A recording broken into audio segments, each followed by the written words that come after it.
Coming up on today's Alabama Football Report, we're breaking down some of the top transfer portal targets left. Bama has reported 86 players on the roster. That's more than enough room to add a variety of players, whether it's depth or some of the big names. Now, in general, big picture here, do you like the transfer portal? I liked it at first, and now it's gone too far in the other direction where it's just chaos and it doesn't feel like it's the same team each year. It's become a bit too transactional for me. So do you like the transfer portal? Y for yes, N for no. Let's go big names to lesser names here. Not necessarily ranked 1 to 10, but kind of is. Jordan Seaton is first up here. Not the highest rated player in the On3 industry rankings, although he is quite high on that front. Former 5-star recruit, widely regarded as one of, if not the best player left in the transfer portal. I think massive NIL is to be expected here. We're talking $3, maybe $4 million. Some of the wild numbers that have been floated out there for Seaton. Given Alabama's needs on the offensive line, this would be a logical target. What we have unfortunately seen repeatedly from Alabama is they're just not going to win bidding wars. They're not going to be involved at the highest levels in the same way in LSU, in Oregon, in Miami, Texas appears to be willing to be. The visits so far for Jordan Seaton, Mississippi State, which had offensive line coach connection there, Miami, LSU, Oregon is set to be the next one here. That is looming pretty large, just plugs right in for Isaiah World. Texas has been linked as a potential visit. That was still in the possible side as of filming, but someone's going to throw him a bag, and it's probably not going to be Alabama, but boy, wouldn't it be fun. Let's go to Damon Wilson, the Missouri edge rusher, who was linked early on in this process for Alabama as a potential fit. He had previously transferred from Georgia to Missouri. He is number 6 in the On3 industry rankings. Of note, by the way, he's kind of in the middle of a dueling lawsuit against Georgia with his departure, and he resigned and then left, and buyouts and all that stuff. It's messy because there's no fundamental organizational control right now in college football, which is a huge issue. Wilson was very good this past year. In fact, he had been getting round 1 buzz from ESPN. They kept putting him in various mock drafts.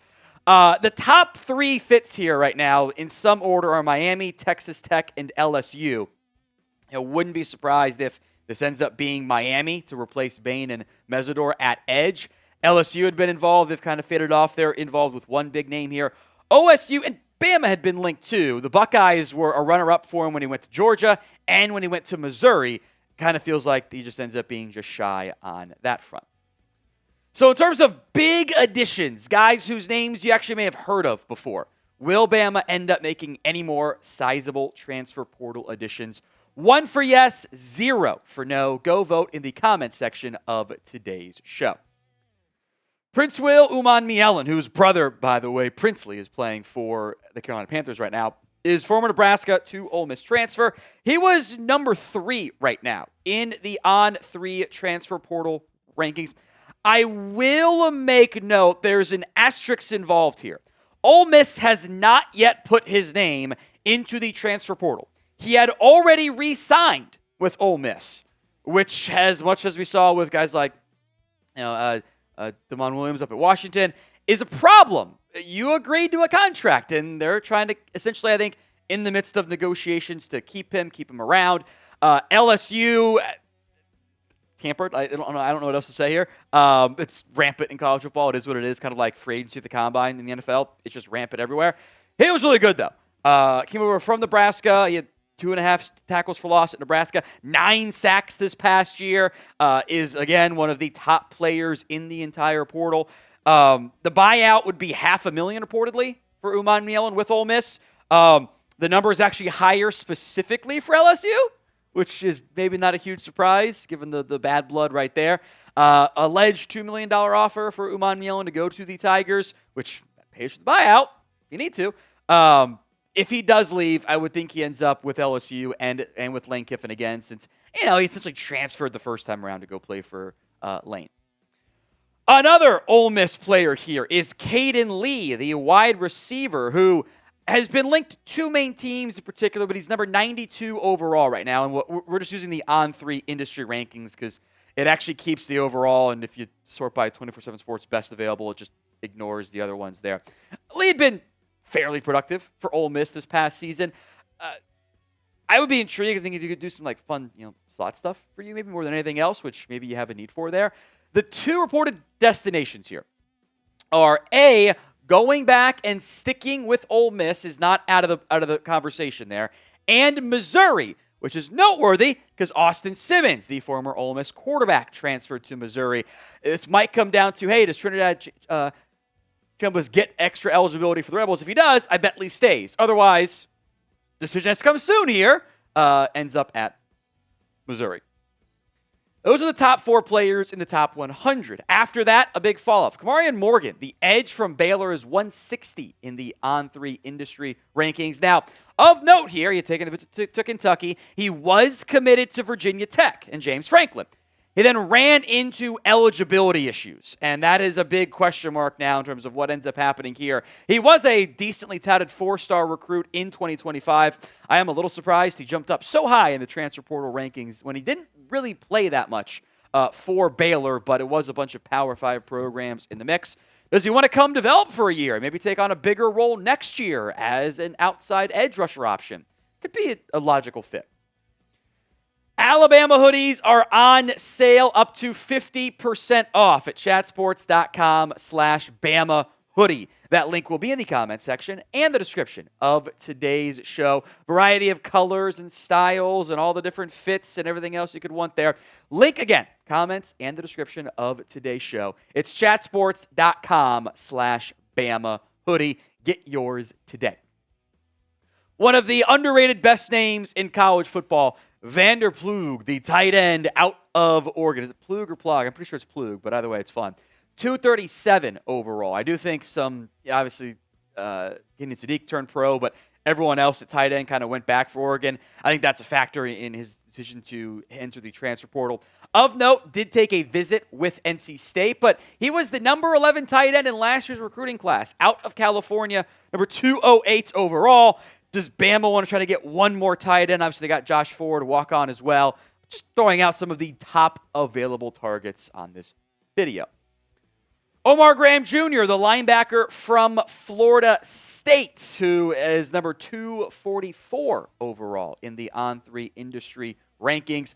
Hasn't been overly busy for Graham in terms of reported visits there. Has been a more rotational backup piece with 1 year of eligibility left.